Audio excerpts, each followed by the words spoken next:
Hello, everyone. Welcome back to IME I hope you're all doing fantastic and feeling ready to dive into an exciting lesson today. If you're someone who dreams of speaking English fluently, confidently, and naturally, you're in the right place. Today's lesson is a game changer. I'm going to teach you how to think in English. Yes, you heard that right. This is one of the most powerful steps to becoming a fluent English speaker. Let me ask you this. Have you ever felt stuck translating sentences in your head before speaking? It slows you down, makes you less confident, and sometimes even causes mistakes, right? Well, imagine this. What if you could completely skip that translation step and think directly in English? Sounds amazing, doesn't it? Well, the good news is, it's possible. By following 4 simple stages, you can train your brain to think in English, and trust me, this will make a huge difference in how you speak. So stick with me until the end because this lesson will take your English to the next level. Oh, and before we get started, make sure to hit that subscribe button and turn on notifications so you never miss any of our lessons.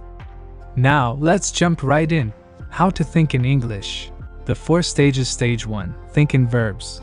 The power of action words. We're starting with verbs because they are the backbone of every sentence. Verbs describe action, and action is all around us. Let's do a quick exercise. Imagine you're walking through Central Park in New York City. What's happening around you? Some people are running. Others are talking. A dog is chasing a ball. Someone is feeding pigeons. All these actions revolve around verbs.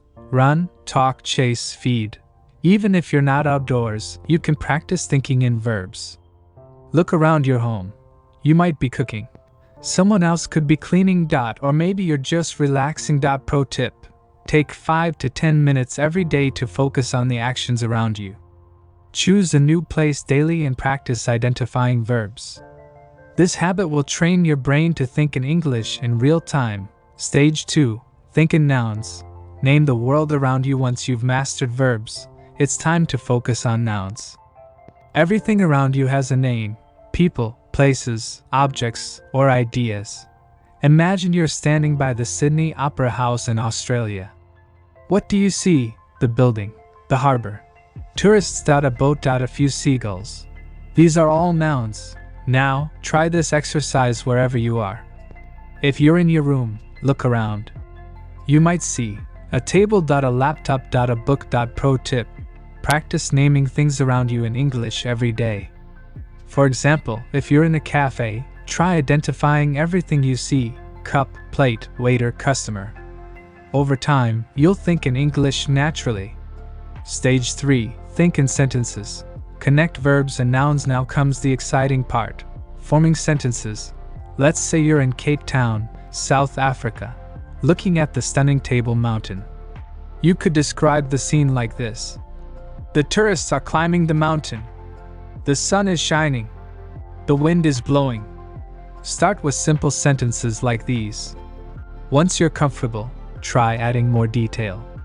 For example, a group of tourists is taking pictures of the monument. Some are listening to the tour guide, while others are checking their maps. Pro tip. Take 10 to 15 minutes daily to describe your surroundings in sentences. Start small, then gradually add more details. Stage 4. Think in paragraphs. Tell the full story. This is the final stage, where you bring everything together to create detailed descriptions. Imagine you're visiting the Great Wall of China. Here's how you might describe it in a paragraph. I'm standing on the Great Wall, and the view is breathtaking. The mountains stretch endlessly, and the wall winds through the landscape like a dragon. Tourists are taking photos and chatting in different languages. A cool breeze is blowing, and the stone steps feel worn under my feet from centuries of history. Did you notice how verbs, nouns, and sentences all came together? That's the beauty of thinking in paragraphs. Pro tip. At the end of your day, reflect on what happened and describe it in a paragraph. For example, today, I went for a walk in the park. The weather was sunny, and I saw people jogging, walking their dogs, and enjoying picnics. Later, I had coffee with a friend, and we talked about our weekend plans. Why thinking in English is a game changer. When you think in English, you eliminate the need to translate from your native language. This makes your speech faster, more natural, and more confident. Whether you're at a job interview, giving a presentation, or simply chatting with friends, thinking in English allows you to express yourself clearly and without hesitation. Practical exercises to train your brain. 1. Daily observations. Spend 10 minutes describing your surroundings in English. Point 2.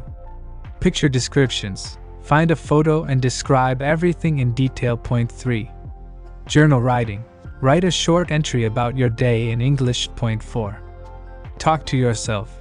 Practice speaking out loud about random topics. Point 5.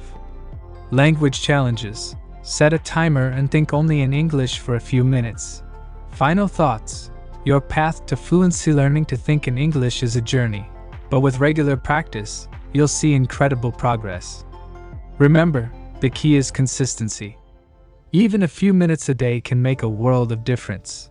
Mistakes are part of the process, so don't be afraid to make them. Every mistake is an opportunity to learn and improve. Are you ready to start thinking in English? Let's do this together. Start practicing today, and before you know it, you'll be thinking in English like a pro. Thank you for joining me today on English Stories with Ethan. Don't forget to like, subscribe, and hit the notification bell so you never miss an update. Keep practicing, stay curious, and I'll see you in the next lesson.